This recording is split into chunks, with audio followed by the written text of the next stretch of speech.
in our previous presentation, we did see that when Adam and Eve sin in the Garden of Eden in Genesis chapter 3, what does God do?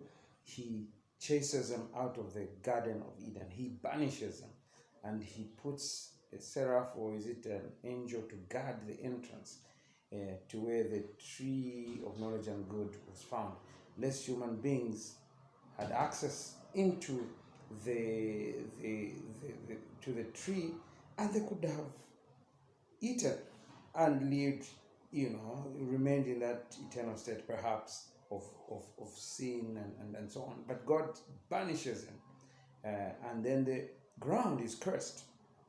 There's thorns, thistles, people begin to sweat. That which was pleasurable before the fall, work and so on, becomes now a drag and is difficult. But that does not mean the cultural mandate doesn't end. So that is the fall. So we are saying human beings are totally depraved.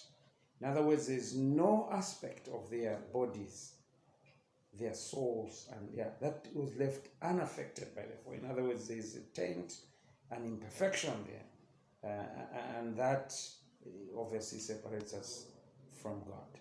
But we need to move further, that the ramifications, the results, the consequences were so grave. And one of them was, like I've said, separation from God. Secondly, there was enmity between God and man.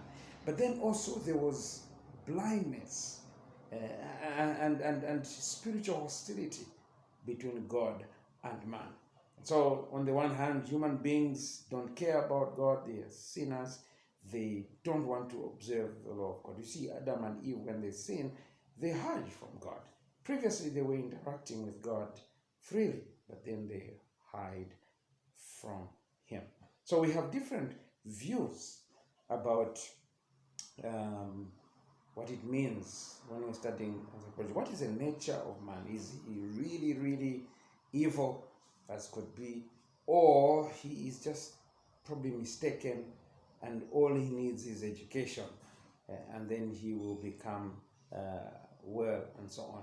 So we see that if we don't understand this doctrine, it affects us into the future.